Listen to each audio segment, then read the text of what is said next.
नमस्कार मंडळ, सुप्रभात. मी आज निघालो आहे परत एकदा सह्याद्रीमध्ये भटकायला. तर आता 5:30 वाजलेत आणि नेहमीप्रमाणेच आज फिरायला जायचं म्हणून रात्रभर एकदम झोप झालेली नाही आहे. तरी मी फुल एनर्जेटिक आहे. तरी बघू आजचा दिवस कसा जातो आहे आणि आपल्या बाईक राईड कशी होते बघूया. चला.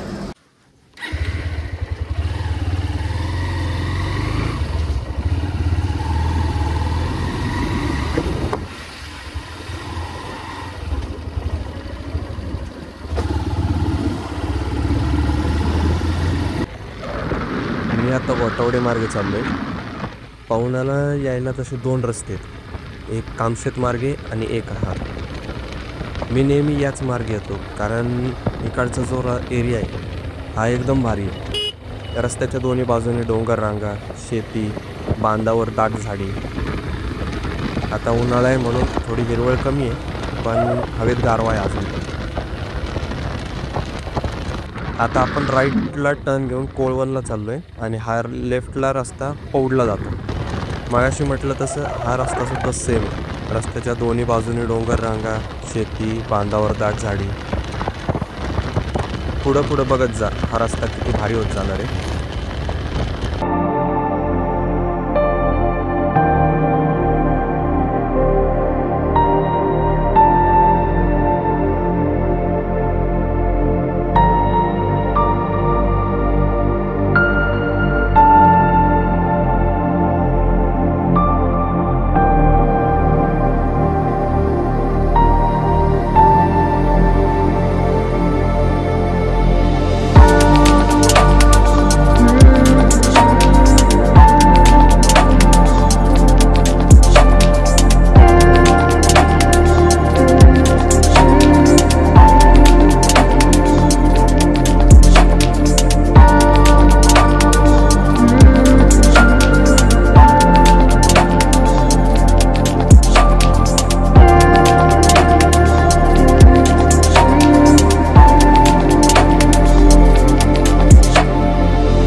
आता मी जवान गावातून वागेश्वरला जायला टर्न घेतो आहे. आता मंदिर धरणात असल्यामुळं तिथं जाण्यासाठी रोड थोडा कच्चा असणार आहे, म्हणजे आपलं थोडं ऑफ रायडिंग पण होणार आहे आज. चला तर मग बघू पुढं काय होतं.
जिकडून मिळालं तिकडंच नेऊ, नाही तर फासायची गाडी इकडंच.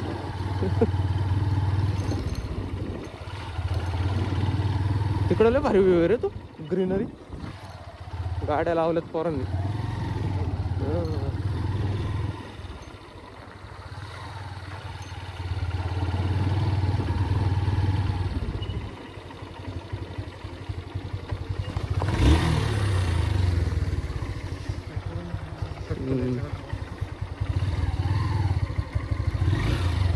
चमचा टाकणारच आहे, सरळ घ्यावं लागेल. उचलून घ्यावं लागेल थोडंसं. नाही सरळ झालं.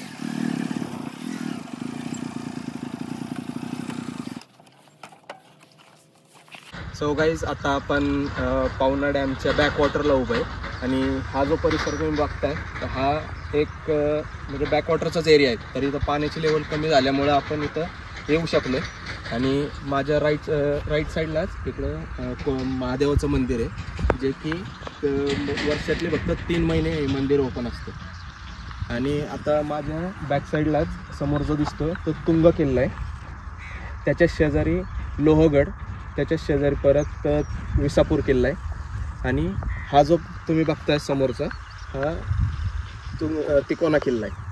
तर अशाप्रमाणे आपण ज्या स्पॉटला उभं आहे तर पूर्ण 360 तुम्ही जरा बघितलं तर पूर्ण ही डोंगर रांग आहे सह्याद्रीची. तर असा आपला सुंदर असा सह्याद्री आहे आणि नेहमीप्रमाणे सह्याद्री आपल्याला कधीच नाराज करत नाही. तुम्ही सकाळी या, संध्याकाळी या किंवा रात्री या. सकाळी आला तर तुम्हाला असा व्ह्यू दिसणार, संध्याकाळचे आले तर सनसेटचा व्ह्यू आपल्याला एकदम भारी दिसणार आहे जे की पाण्यातसुद्धा आपल्याला रिफ्लेक्शन असं दिसतं.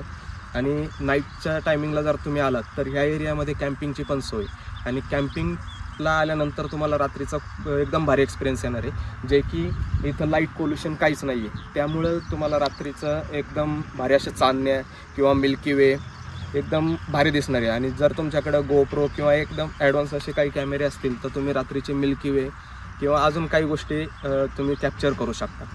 असा हा सुंदर असा परिसर आहे. तर आता आपण मंदिराकडे जाणार आहे.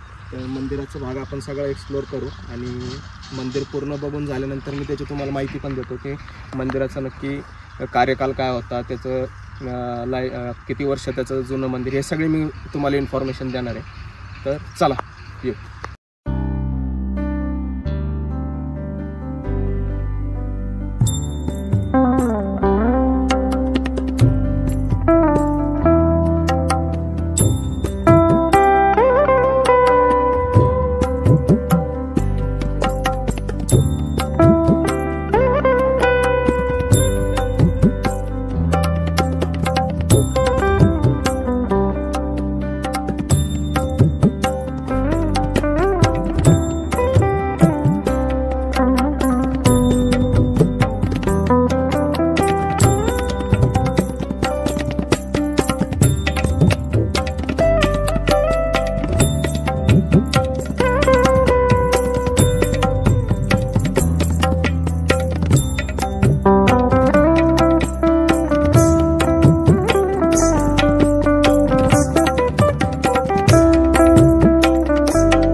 हर हर महादेव मित्रांनो.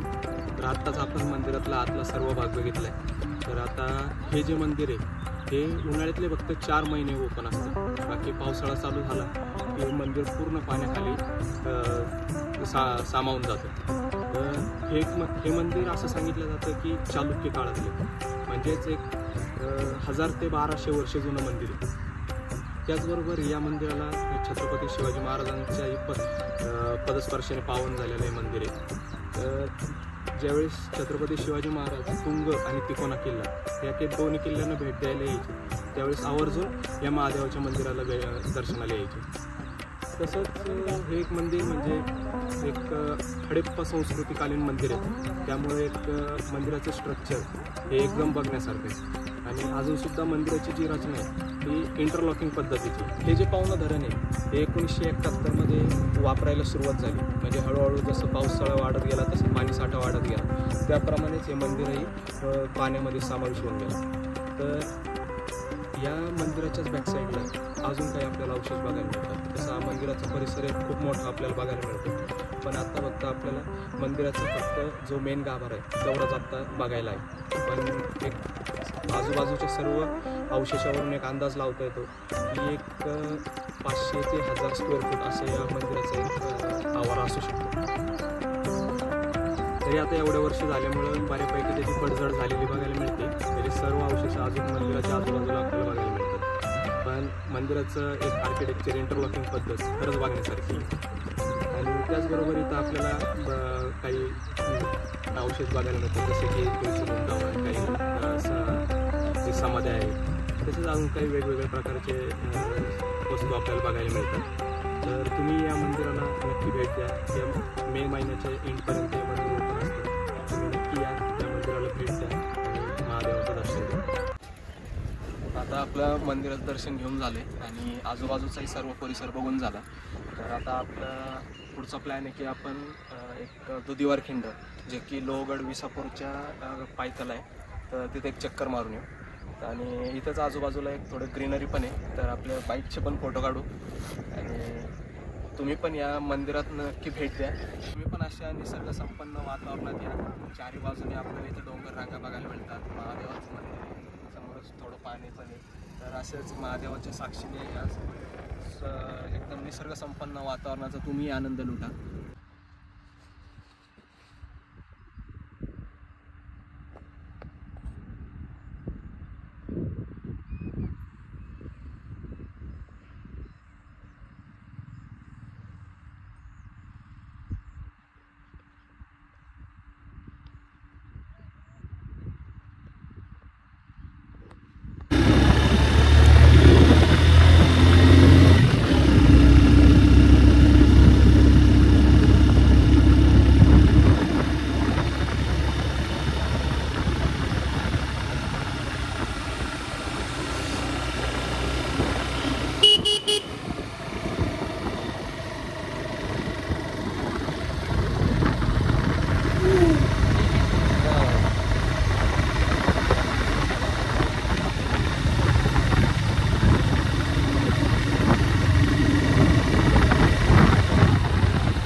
मी आत्ता दुधीवार खिंडीत आलो आहे. तर हा समोरून जो रस्ता येतो आहे हा पवना साईडने येतो आहे आणि हा इकडं खाली लोणावळ्यात उतरतो आहे. तर या दोन्हीच्या मध्ये या दुधीवार खिंडीत इथं आपल्याला एक फेस बघायला मिळतो, जो की महाराजांसारखा आहे. तो एक हा पोर्शन आहे जो नाक खाली हनुवटी वरती जिरेटोप असल्यासारखा एक थोडासा भास होतो.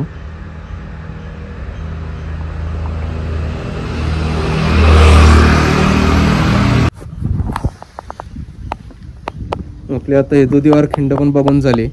तर आता आपले दोन्ही पॉईंट झालेत बघून, जे की पहिला आपण वागेश्वर मंदिर बघितले आणि नंतर दुधीवार खिंडीत आलो आहे. जे की आपला पहिला रूट होता तो घोटावडे नंतर कोळवण मार्गे आपण पवना डॅम करून दुधीवार खिंडीत आलो आहे. तर आता आपण इथून खाली लोणावळ्यात उतरून आपण ओल्ड मुंबई एक्सप्रेस हायवेने परत घरी निघणार आहे. तर अशा प्रकारे आपला आजचा हा सह्याद्रीतला एक राईडचा प्लॅन सक्सेसफुल झाला आहे.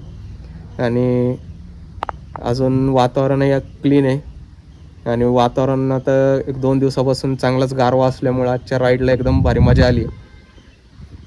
तर आता आपण लोणावळ्यात खाली उतरून जेवण ते करून आजच्या राईडची सांगता करू. चलो बाय बाय.